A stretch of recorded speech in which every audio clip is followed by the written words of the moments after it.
안녕하세요. 저는 34세이고 새로운 신혼생활을 즐기고 있는 여성입니다. 지금부터 신혼생활을 시작한 여성이 이야기를 쓰는 것에 궁금해 하시겠죠. 전 남편에 대한 충격적인 이야기를 들려드리고자 노트북 앞에 앉았습니다. 이 이야기는 상상 이상으로 충격적일 거예요. 제 이야기를 적어보도록 하겠습니다. 제 주변 친구들은 거의 다 결혼하여 싱글로 지내던 저는 마지막으로 남은 친구의 결혼식에 참석하러 가서 우울한 마음으로 하객석에 앉아 있었습니다. 맥주 한잔 하러 연락할 편한 친구가 한 명도 남지 않았어요. 신부로 변한 친구는 저와 계속해서 싱글로 남기로 다짐했지만 좋은 것은 있었습니다. 남자가 나타나자마자 브리나케의 결혼식이 시작되었어요. 저는 결혼식이 끝나고 몇 장의 사진을 찍고 집에 가려고 했어요. 그런데 신부 친구가 귓속말로 가지 말라고 했어요. 지영아, 내 남편의 지인들 거의 다 사업가들이고 인물이 좋은 남성들도 많아. 이따가 필요한 사람 만나게 될 거니까 너도 참석해야 해. 이 계집종아, 내가 시집간 것도 우울한데 처음 보는 사람들과 어색하게 앉아서 놀라고 되거든.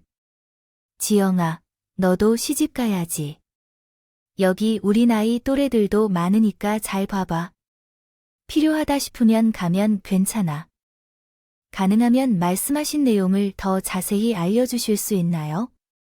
그렇게 하면 보다 정확한 도움을 드릴 수 있을 것 같아요. 많이 말했지만 조용히 앉아있던 한 남자가 저에게 관심을 표현했습니다. 자리가 불편하신 것 같아서 남자들이 자랑할 만한 직업이나 돈 이외에는 없어 실망하셨나 봐요. 그럴 것 같습니다. 지금 제 생각은 참 안타깝네요. 지영 씨, 저는 사업을 같이 하는 신랑과의 만남에서 이 자리를 따라왔을 뿐이에요. 사실 결혼식 중에 여기 온 지영 씨를 보고 반해버렸다고요. 제가 여기 있는 다른 남자들과는 다르게 순수하게 지영 씨의 아름다운 미소에 반했습니다. 눈이 많이 높다는 소리를 듣지 않으셨나요? 왜 그렇게 말씀하시는지 이해가 잘 안 가요? 지영 씨는 제가 만난 여자 중에서 가장 예쁜 여성이에요. 아름답게 빛나는 보석 같은 여자였어요.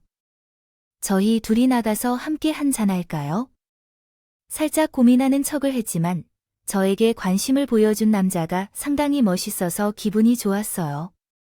그래서 대답하고 자리를 옮겼어요.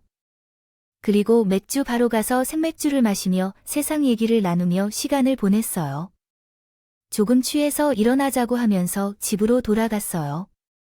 한 번 만난 남자라 인연이 될 것 같지는 않았지만 다음날 아침에 그에게서 안부 전화가 왔어요.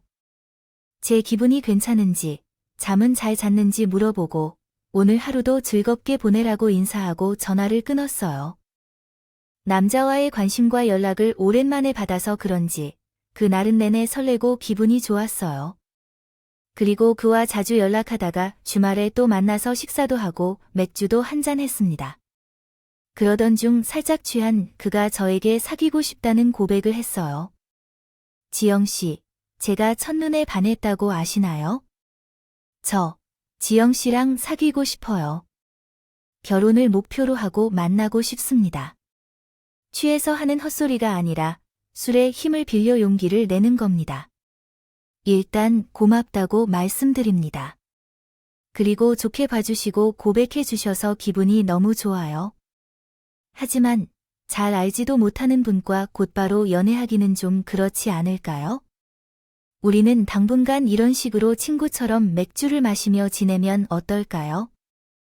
그리고 서로 진심으로 사랑에 빠지면 연애하면 되는 거 아니에요. 만약 아니라면 계속해서 친구로 지내면 됩니다. 지영 씨는 정말 어려운 여자인 것 같아요. 하지만 괜찮아요. 긍정적으로 대답해 주셔서 고맙습니다. 그래서 제게 꼭 사랑하게끔 마음을 움직일 수 있을 거예요. 자신 있어요. 그의 고백이 고마우면서도 설레이지만 하지만 잘 모르는 사람과 급하게 연애를 시작했다가 아픈 경험을 한 적이 있어요. 그래서 우리는 친구로 시작하기로 했어요. 몇 달이 지나도록 자주 만나고 술을 마시는 동안 건강한 관계를 유지했어요. 그리고 만날수록 너무 좋은 사람이라는 걸 느낄 수 있었어요.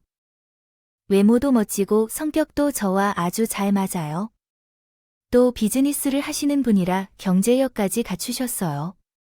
그래서 제 마음이 그분에게 완전히 기울게 되었답니다. 그분이 다시 만나자는 고백을 했을 때 고맙다고 대답하며 마음을 받아주기로 했어요. 지영 씨, 제게 사귀어 주세요. 우리 연애도 하고 나중에 결혼도 해요. 지영 씨는 제게 진짜 소중한 분이에요. 사랑해요, 귀한 분. 고마워요.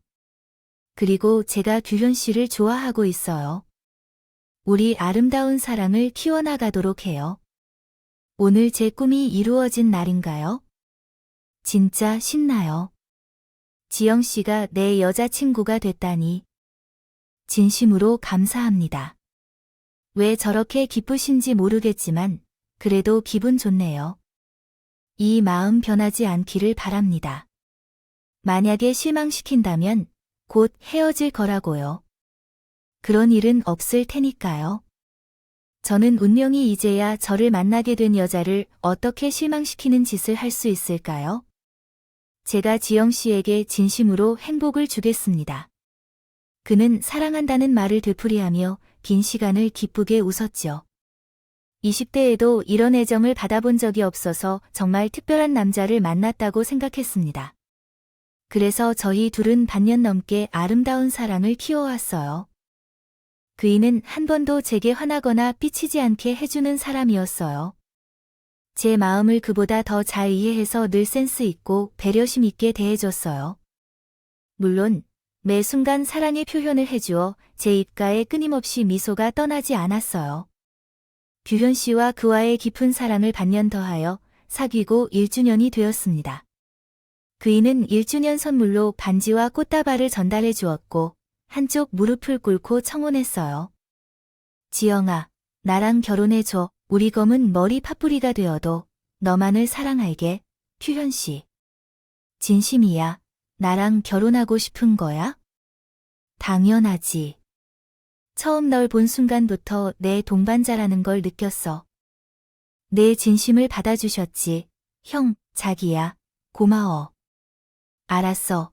우리 결혼하자. 자기. 마음 변하지 말아야 해. 그렇게 말하자. 규현 씨는 나를 두 팔로 안고 제자리에서 빙글빙글 돌며 기쁨의 목소리를 높여 외쳤습니다. 우와, 나도 결혼한다. 내 사랑, 지영이가 이제 나의 부인이 되었어. 세상 남자들아, 나보다 복 받은 놈은 없을 거야. 아, 오빠, 어지러워. 내려줘. 으이구. 그렇게 좋아. 에라 모르겠다. 그래. 실컷 돌아보자. 우리는 그날 밤 별이 잘 보여서 그 아래에 앉아 손을 잡고 미래 이야기를 했다. 나눴습니다. 아들과 딸을 낳고 잘 살자, 오래오래 행복하게 살자 등 한평생 어떻게 살아야 할지 주저리주저리 수다를 떨었네요.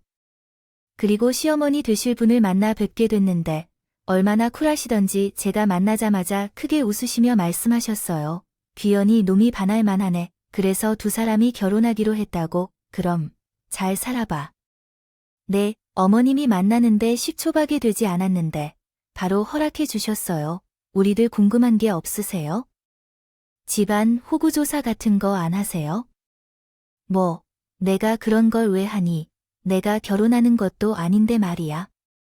둘이 사랑하고 결혼하기로 약속됐으면 그냥 하는 거야. 인생엔 뭐가 없으니까 잘 살아봐.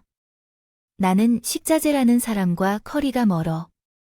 규현이랑 나랑은 명절 때도 전화 통화만 하고 만나고 싶지 않아. 그냥 가끔 생사만 알리는 연락만 하고 지낼 거니까 괜히 잘하려고 하지 마라. 시어머니는 쿨하다 못해 아예 시댁에 찾아오지 말라고 경고하셨어. 시어머니는 바빠서 애인도 바꿔가면서 잘 살고 있으니까 굳이 오글거리게 찾아와서 며느리 노릇을 할 생각은 버려라고 했어요. 규현 씨는 옆에서 고개만 끄덕이고 있다고 하더라고요. 그녀는 원래 이런 사람이라며 자신은 적응이 오래되었단다. 그래서 저는 시어머니의 말씀을 명심하게 되었고 결혼식 이후에는 얼굴을 거의 보지 못했어요. 한편 남편은 열심히 사업을 하는 사람이었고 경제적으로도 능력이 좋았어요. 그는 저에게 회사를 그만두고 집에서 놀지 말라는 말까지 했습니다. 지영아, 이제 회사를 그만두면 안 돼. 당신은 일하기 힘들다고 했잖아. 내가 생활비를 주고 당신이 버는 만큼의 돈도 매달 줄 테니까 집에서 놀면 안 돼. 내 나이가 몇 살인데 벌써 회사를 그만두니? 당신이 아무리 능력 있는 사람이어도 나중에 어떻게 될지 모르잖아. 그리고 나는 내 일을 좋아해 자부심도 있고 책임감이 넘친다고. 당신이 스트레스 받지 않길 바래. 요즘 회사 일이 힘들어서 맨날 집에만 오면 잠만 자는 것 같아요. 당신과 침대에서 꽁냥꽁냥 하면서 뜨겁게 달아오르고 싶다는 말을 하는 거야? 매일 그런 거야? 그러니까 결국 그거였어. 이 늑대야. 지금 당신이 나한테 다가오는 게 충분히 어려울 거예요. 매일 어떻게 뜨겁게 달아올리는지 난 당신을 보기만 해도 몸이 뜨거워진다고 할게요. 자기야, 우리 신혼인데 그러니까 회사를 계속 다니면서 체력을 지켜줄 보약이라도 주는 게 좋을까? 난 매일 당신 안고 싶다면서. 왜 이래? 그런 거 좀 줄이자. 지금도 남들 부부들의 관계 평균 횟수에 몇이니? 배 안 팔고 넘어가는 배가 넘는다 라고는 할 정도로 남편은 연애할 때보다 저에게 더 깊이 빠져서 집에 오면 스킨십과 애정을 표현하는 일로 여유가 없었습니다. 그러한 지난 신혼을 보내다 보니 금세 1년이 흘렀답니다. 어느 날 남편과 둘이 농산물 센터에 갔던 날이었어요. 그곳에서 이 씨와 큰 수박을 사고 싱싱한 채소를 많이 사서 남편의 집으로 돌아가는 길이었습니다. 하지만 꺾어지는 도로에서 경찰관이 우리 차를 세웠어요. 남편이 안전벨트를 착용하지 않은 것을 깜빡했기 때문이었죠. 상황이 궁지에 몰리자 남편이 신분증을 내밀었지만요. 경찰관이 눈을 환하게 떴다며 말했다. 어이 박규현, 오랜만이네. 너 언제 출소했어? 그것이 김경사님이었어. 경사님, 지금 제 와이프랑 함께 있어요. 무슨 일이십니까? 야, 넌 과거를 숨기고 결혼했는데 그건 안 돼. 네 아내 사람은 아무것도 몰라서 결혼했다면 그것은 사기 결혼과 다를 바 없어. 경찰관이 남편과의 대화를 듣자 경악한 모습을 보였다. 세상 착한 제 남편이 전과자라니 정말 기가 막혔어요. 그래서 차를 멈추고 경찰관에게 따지듯 이의를 제기했습니다. 죄송합니다, 경찰관님. 그런 얘기를 하시면 안 됩니다. 제 남편이 전과자라니요. 박규현 전 전과자라고 해요. 사기 혐의로 감옥에 수감된 적이 있었어요. 그때 저가 담당한 형사였어요. 그날 일은 정말인데 제가 믿기 어려워요.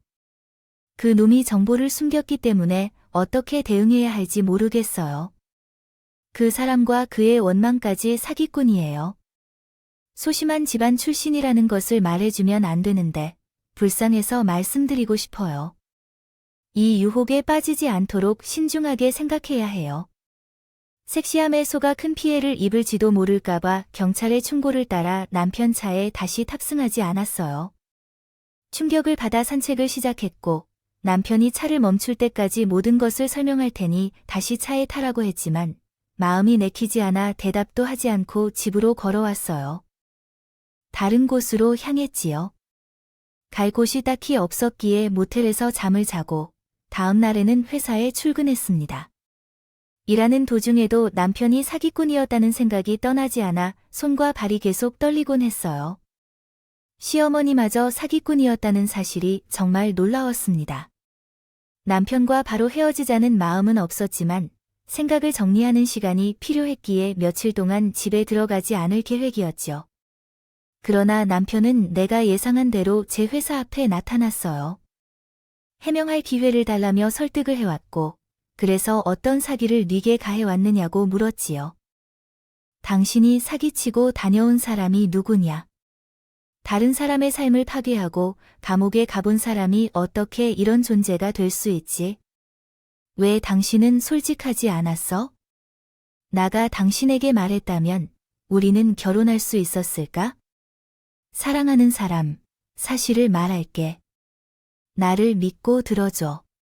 나와 엄마는 아주 가난하게 살았어. 진짜 가난했어. 그래서 엄마는 시골 마을 사람들의 기부금을 받고 나를 데리고 서울로 왔어. 우리는 주거지를 자주 옮겨 다녔어. 무리스럽지 않게 살았어. 하지만 어떤 피해자가 우리에 대한 진실을 밝혀서 위기가 올랐어. 그 당시 나는 성인이었고 그 상황을 해결하기 위해 어떻게든 돈을 갚겠다고 약속했어. 하지만 그때 나는 공장에서 일하고 있었어. 그 많은 돈을 해결하지 못해서 공장장님에게 돈을 빌려 갚기로 부탁했어요. 일하는 동안 월급에서 빚을 갚을 것을 약속했는데 교통사고로 크게 다쳐서 돈을 갚지 못하는 상황이 돼서 바로 사기죄로 고소당했어요. 그래서 어제 그 형사에게 체포되어 감옥에 가게 됐어요. 시어머니가 남의 돈을 훔쳐서 나를 갚으려다가 일어난 상황인데 경찰 만료는 시어머니도 전과자라 하더라고요. 시골 마을 사람들한테 돈을 다 갚았으면 감옥에 가야 할 일이 없었을 텐데요. 내가 감옥에 있을 때 엄마가 정신적으로 피해를 입어서 절도를 범한 것 같아. 그래서 나는 감옥에 들어갔어. 엄마는 나를 보호하고자 하는 마음 때문에 나와 떨어져 살아야 했던 거야. 그래서 내가 감옥에 가게 된 거야. 이해하지 못할지도 몰라. 그래서 좀 시간을 줄래? 내가 무서워해서 가까이 다가가기 싫다면 이해해. 하지만 나는 너를 세상 누구보다도 사랑한다는 게 진심이야. 예전에 잘못을 저질렀고 전과자가 됐지만 너를 진심으로 사랑하는 것은 결코 거짓말이 아니야. 지영아, 생각 정리하고 나면 나에게 바로 연락해줘. 하지만 부디 날 버리지 마. 너를 만나서 새로운 삶을 살고 있지만 행복이 깨질 경우 나는 살 수 없을 것이야. 지금은 협박하는 게 맞아. 내가 널 버리면 어떤 짓을 할지 모르겠어. 그게 내가 할 게 아니야. 당신에게 해를 끼치지 않을 거야. 어쨌든 너 없는 삶은 상상조차 하기 싫어. 나를 받아줬으면 하는 바람이 크다. 너를 바라보면 눈물이 맺힌 걸 알아챘어. 그래서 나는 혼자 모텔에서 시간을 보내며 수많은 생각을 했어. 예전에 사기로 인해 감옥에 수감된 남편을 생각해. 용서하고 덮어주며 계속 살아야 할지, 이혼하고 새로운 인생을 찾아야 할지 매일 고민입니다. 일주일 정도 동안 사기꾼 남편과 함께 있으면서 두려워서 이혼을 생각했으나 가난한 삶을 살았고 시어머니가 범한 잘못을 대신해 간 적이 있어 마음이 용서와 이해로 기울기 시작했습니다. 한 달 동안 혼자 지내며 남편의 과거를 덮어주기로 결심했습니다. 그와 떨어져 있으면서 남편을 그리워하게 되어 집으로 돌아갔습니다. 그는 눈물을 흘리며 저를 용서해주고 감사했다며 버리지 않아줘서 감사하다고 했습니다. 결국 남편에게 다시는 다른 사람의 돈을 갈취하거나 잘못된 일을 한다면 진짜로 이혼할 것이라고 위협했지만 결국 결혼 생활을 이어가기로 했습니다. 다시 시작된 결혼 생활은 이전과 다르지 않았어요. 남편이 저를 정말로 사랑하고 예뻐해 주어서 금세 과거를 잊고 행복을 되찾았습니다. 우리는 1년 더 행복하게 지냈고 아이를 기획하게 되었습니다. 그이는 닮은 딸을 꼭 낳고 싶다며 날마다 12번씩 딸을 낳자고 졸랐습니다. 여보, 나는 자기랑 닮은 딸을 가지고 싶어. 우리 무조건 딸을 낳자.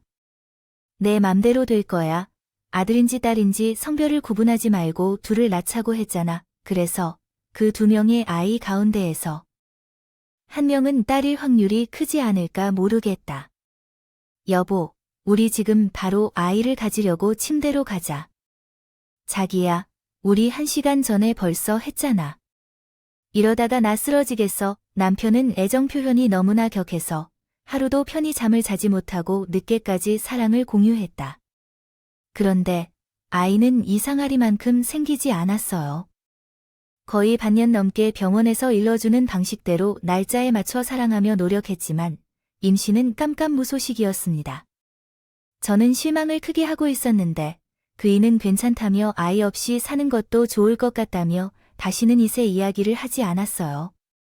저를 진심으로 걱정하고 배려해주는 것이 표가 크게 났다고 생각했어요. 이렇게 좋은 사람인데 과거가 어떻든 무슨 상관이 있겠어요? 중요한 건 현재이니 지금의 남편 모습만 생각하면서 사랑을 누리며 사는 것이었습니다. 얼마 후 남편이 하던 사업을 말 없이 그만뒀어요. 다시 크게 사업을 하려는 계획이라며 큰 포부를 밝혔죠. 여보, 나 이번에 공동 사업하려고 중견기업만큼 큰 회사를 열 거야. 뭐, 공동 사업이 위험한 건 알지만, 그리고 나중에 분쟁도 많이 생길 것 같은데 왜 나한테 한마디 의견도 없이 결정했어? 그게 사실은 내 사업이 거의 망해가고 있어서 말하지 못했어. 당신을 실망시킬까봐 조금씩 회사를 접고 있었어. 미안해요. 이미 벌어진 일이니 어떻게 할 수 있겠어요? 화를 내도 아무 변화가 없잖아요. 이제부터는 모든 것을 제게 상의하고 숨기거나 속이지 말아주길 바래요. 명심하세요. 그 사람은 이번 일에 대해 정말 미안하다고 사과하고 더는 제게 뭔가를 숨기지 않기로 약속했어요. 남편은 사업 준비 때문에 매우 바빠서 매일 늦게 들어오네요. 걱정은 했지만 열심히 노력해서 성공하려는 모습을 보여주니까 이해하고 넘어가기로 했어요. 그런데 한 달이 지난 후에 끔찍한 일이 일어났어요. 그 사람과 동업하고 있는 사람들이 언제나 몰려왔어요. 박규현 좀 맞죠? 얘 부부는 문맥이 부족하여 수정이 어려움. 저는 다음과 같은 기사를 요약해 주실 때 편리할 것 같습니다. 제 남편이 동업을 약속하고 우리의 돈 100억 가까이를 들고 도망쳤어요. 제가 전화를 걸어봤지만 번호가 없다고 떴고 동업자들이 돈을 요구하며 협박하고 있습니다. 상황은 매우 심각하니 도움을 요청드립니다.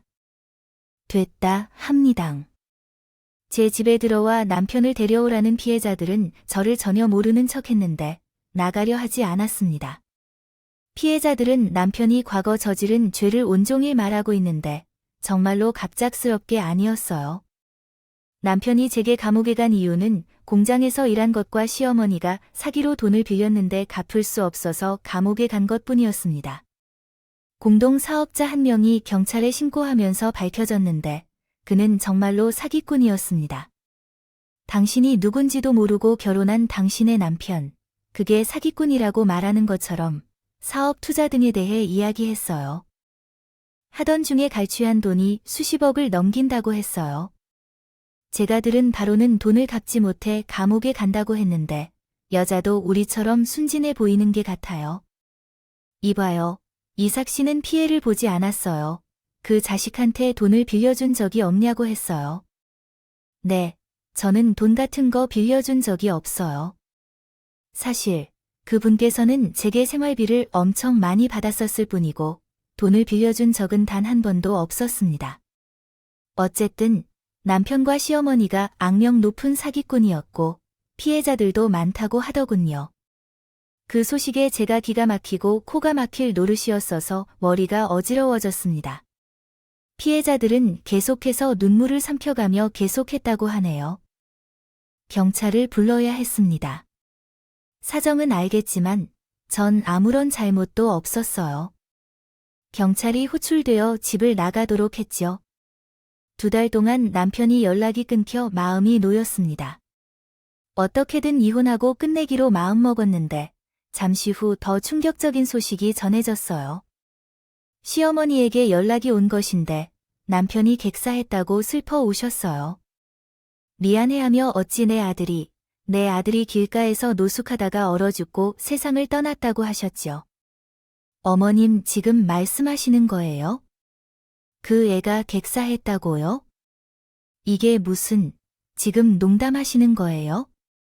나도 농담이었으면 좋겠어요. 그러나 내 두 눈으로 확인했을 때 객사한 아들을 발견했다는 걸 알고 나니 지금 그의 장례를 치르려고 준비 중이다. 그래서 너무 놀라서요, 어머니. 도대체 무슨 일이죠, 이 모든 것은? 다른 사람들을 속고 도망가서 갑자기 객사했다면 믿겠어요.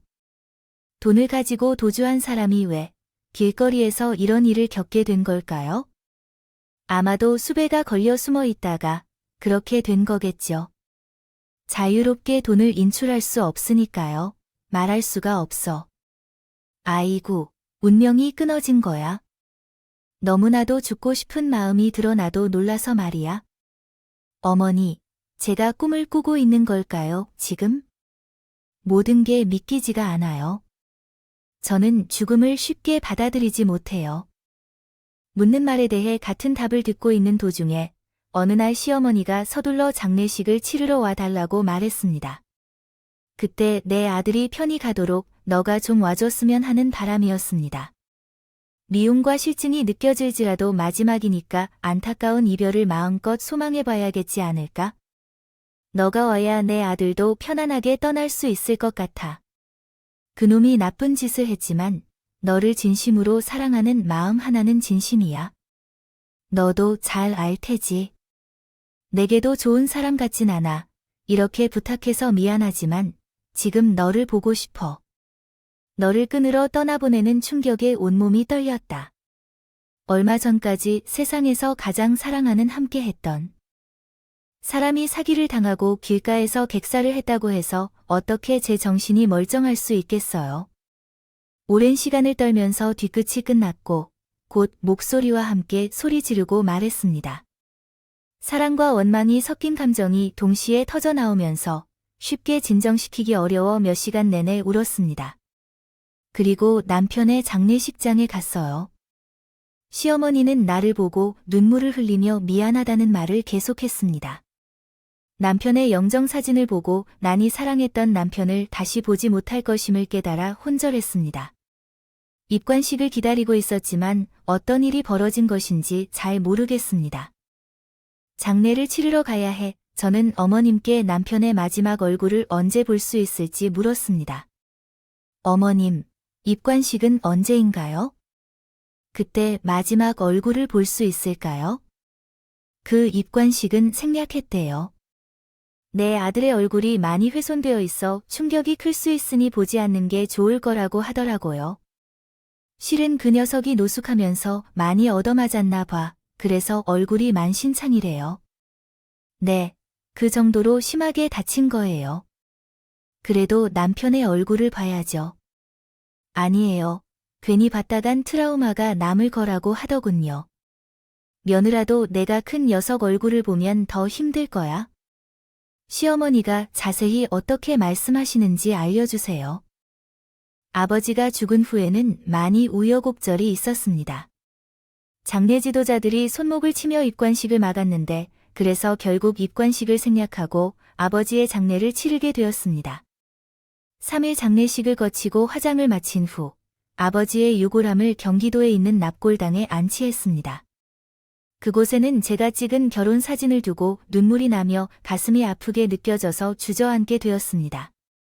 시어머니가 이끌어주며 납골당을 나와서 집까지 바래다 주셨고 그리고 의미심장한 말씀을 전해주신 뒤 떠나셨습니다.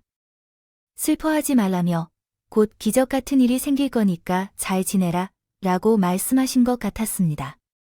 시어머니가 무엇을 말씀하든 귀 기울여 들지 않고 집으로 들어가 아버지의 제이디 스타프 말인데 유품을 끌어안으며 슬펐습니다.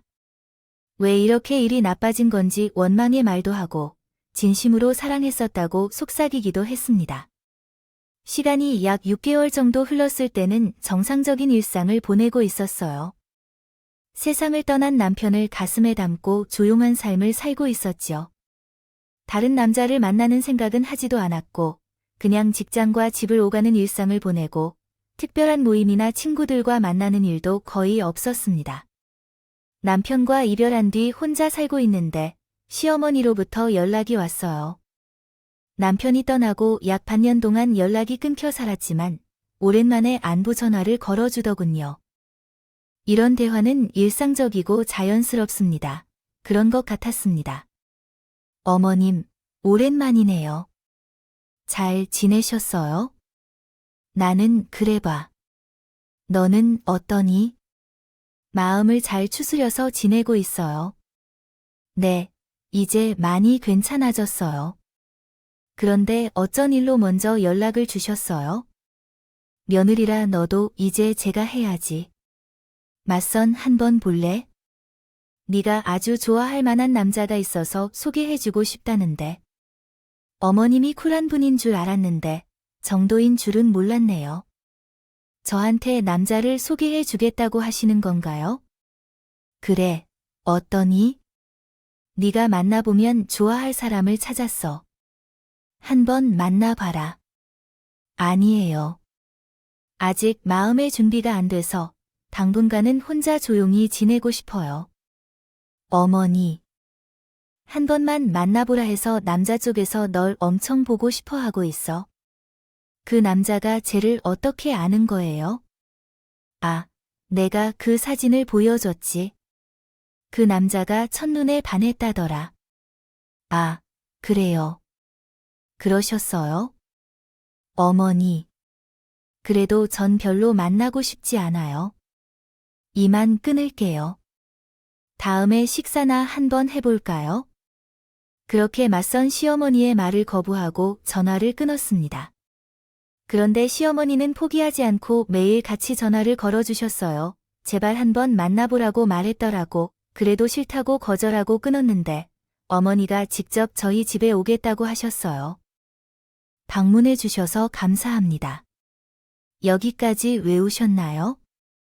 제가 맞선 얘기하려고 오신 거죠. 그러면 제가 우울해하는 걸 그만 보고 싶으신 거군요. ECM이 부탁하기에 한 번만 만나봐 주실래요? 그 남자를 만나봐도 마음에 들지 않는다면 더는 붙이지 않을게요. 도대체 어떤 남자길래 이렇게까지 하는 거죠? 알겠어요. 한번 만나보겠습니다. 됐어요. 그래. 이제야 마음이 놓이는구나. 그럼 모레 오후에 나오도록 하죠? 아무한테도 맞서 보지 말고 알겠어요. 저가 누구에게 말할 겁니까? 알겠다면 모레 뵙겠습니다. 시어머니의 성화에 따라 저는 이틀 뒤 맞선 자리를 나가게 되었습니다. 한식당이었어요. 당신께 현관으로 예약을 하셨다는데요. 그래서 안내를 받고 나서 시어머니가 소개해 주신 남자가 있는 방으로 안내받고 문을 열고 들어갔다가 죽은 남편과 똑 닮은 사람이 저를 불렀습니다. 주영아, 넌 누구니? 시어머니는 아무런 대답 없이 연한 미소를 짓고 말을 꺼내었습니다. 그리고 맞선 남자가 다시 저를 부르자, 주영아, 나야. 너 남편 박규현이라고, 너 거기 있었잖아. 이게 무슨 일이야? 당신이 내 남편이라고요? 그건 불가능한 일이죠. 6개월 전에 세상을 떠난 사람이 어떻게 여기 있을 수가 있어요? 그게 지영아, 내가 모두 다 설명해 줄게요. 일단 앉아봐요. 당신, 누구냐고, 제 남편으로 선을 그어놔서 소리쳤습니다. 충격이 너무 커서 의식을 잃고 말았거든요. 그리고 10분 뒤, 깨어났을 때 그 옆에 무릎을 꿇고 있었어요. 진짜, 당신이야, 규현 씨. 당신 살아 계셨다니. 응, 지영아, 여보, 나 여기 있어요. 어떻게 된 거죠? 당신, 장례를 치는 건 무슨 뜻이에요? 그런데 왜 남편이 이런 일을 벌일까요? 설명을 시작하겠습니다. 사실, 내가 사기를 쳤던 것은 맞아요. 그들 사업자들의 돈을 가지고 도망쳤어요. 하지만 그들이 나를 먼저 속이려고 해서 그랬어요. 아, 정말 그랬어요. 어쨌든 그들을 망하게 하려고 100억 가까운 돈을 빼돌렸어요. 그리고 잠수를 탔어요. 그러던 중에 엄마께 찾아갔는데 제 생존 방법을 알려주셨어요. 위장을 하는 것이 최선이라고 하셨어요. 그래서 난 추운 거리를 돌며 몸이 약한 노숙자를 찾아서 그가 객사할 때까지 기다렸어요. 2달간 기다렸더니 정말 엄마 말대로 노숙자가 돌아가셨어요. 그래서 그 노숙자와 제 신분을 바꿔치기 했어요. 그 후에 엄마가 구급차를 불러서 의사에게 위장 수술을 받았습니다. 노숙자 신분증을 가진 나를 확인하고 객실을 배정받아 그 후에 바로 장례식을 치르게 되었다. 그래서 나는 100억을 사기로 받고 객실에 엎드린 사람으로 위장되었다는 것이다. 당신은 정말 무서운 사람이라는 것이 현실에서 가능한 일이다. 여보, 나도 이 일이 이렇게 커질 줄 몰랐어. 하지만 이미 벌어진 일을 되돌릴 수 없으니 어쩔 수 없어. 지영아, 여보, 우리 100억이 생겼어. 이 돈이면 해외로 가서 영원히 살아도 다 쓸 수 없다고. 지영아, 우리 해외로 도망가자. 나 자신의 여권도 노숙자 이름으로 만들어서 탈출할 수 있어. 남편은 사친 돈을 해외 계좌로 이체했다. 다음과 같이 문장을 수정하였습니다. 여권까지 완벽하게 정리하여 나와 함께 떠나자고 제안했다. 나는 머리가 복잡해서 잠시 이를 악물고 한숨만 색색 내쉬었다. 그때 남편이 내 등을 토닥이며 진심으로 미안하고 이렇게 굳이 곤란하게 만들어 면목이 없다고 사과했다. 그럼에도 불구하고 평생 돈방석에 앉아 행복한 삶을 살 수 있다며 들뜬 얼굴로 함께 떠나자고 했다. 나는 마음속으로 결정을 내리고 남편에게 대답했다. 좋아, 갈게. 당신이랑 해외로 갈게. 주영아, 진짜로 좋았어. 이제 우리 둘이 행복하게 살아가는 일만 남았어. 다른 생각 말고 나와 당신만. 생각하며 살아야 한다고 얘기했지. 아, 알겠어. 그럼 출국은 언제, 어디로 해? 일주일 후에 만나자. 아직 조심해야 하니까. 장소는 일주일 후에 알려줄 테니 공항도 내가 정한 곳으로 나와야 해. 대략적으로 예상하는 곳은 하와이나 괌으로 계획 중이야. 여보, 나를 믿어줘. 당연히 믿지. 너도 날 믿어줘. 2번 말하면 입 아프지. 지영아, 넌 내 전부야. 내가 모두를 너를 충분히 사랑하고 믿는다고 했잖아. 알았어. 그럼 일주일 후에 만나자. 연락은 엄마가 할 거야. 그래서 나는 남편과 재회한 후 도망쳐야 하는 계획을 세우고 집으로 돌아갔어. 일주일 동안 떠날 준비를 했고 곧 시어머니께서 연락을 해왔어요. 준비는 다 됐니, 어머님? 준비가 다 됐어요. 제가 어디로 가야 하는 건가요? 지방으로 가려고 했는데 그럴 필요가 없을 것 같아요. 이제 의심하는 사람 하나 없으니까 인천공항으로 오세요. 장소는 괌으로 가는 거예요. 네, 그이와 함께라면 어디든 괜찮아요. 그런데 어머님, 같이 안 가실 거죠? 나는 한국에 몇 년 더 있다가 갈 거예요. 괜히 같이 움직이다가 들통나기 쉽거든요. 며느라, 내일 공항에 가서 배웅해 줄 테니까 11시까지 오세요. 알겠어요, 어머님. 그럼 내일 뵙겠습니다. 저는 전화를 끊고 다음날 여권과 캐리어를 들고 인천공항으로 향했습니다. 많은 사람들 속에서 모자를 쓰고 마스크를 착용하고 있었습니다. 남편이 쓴 모습이 보이더니 배웅을 나온 시어머니도 보였어요. 손을 흔들며 가까이 다가가자 금방 발견된 남편이 빠르게 다가왔어요. 지영아. 와줬구나. 정말 고마워. 고맙긴. 당신이 내 남편인데 당연히 따라가야지. 여보, 준비됐어? 나야, 해외로 갈 준비는 다 됐지. 아니 그 준비 말고. 감옥 갈 준비 됐냐고. 여보, 주영아, 그게 무슨. 전에는 공항에 혼자 나간 것이 아니었죠.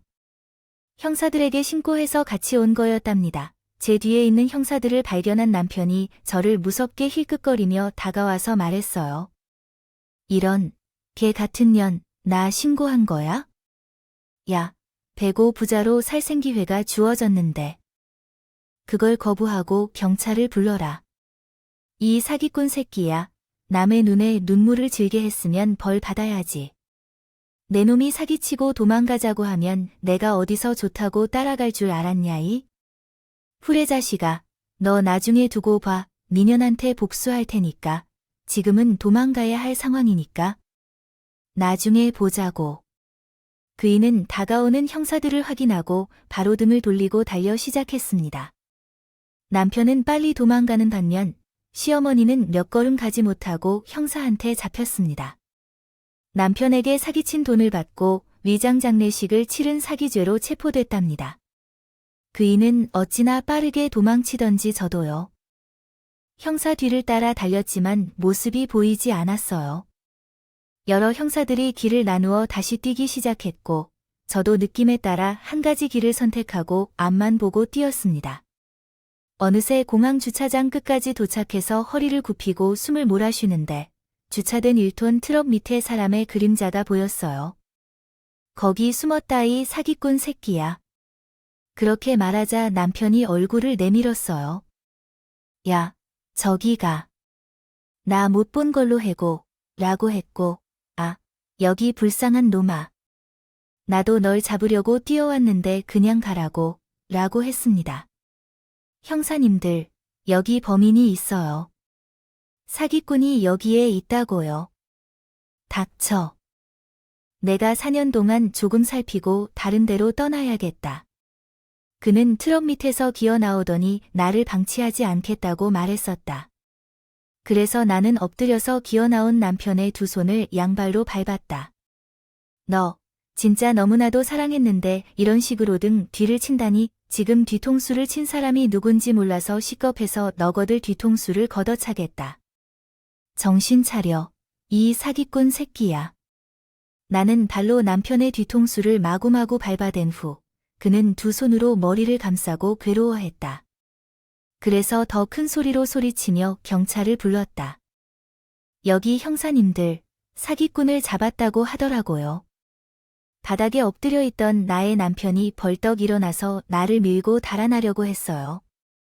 하지만 나는 그 놈을 결코 놓치지 않아야 한다는 사명감이 생겨 그 작업을 수행하려는 방법을 생각해 보았죠. 내 주변을 둘러보니 트럭 바퀴에 고인목이 받쳐져 있는 것을 발견했어요. 차가 혹시라도 굴러갈지 모른다는 생각에 받쳐놓은 물건이랍니다.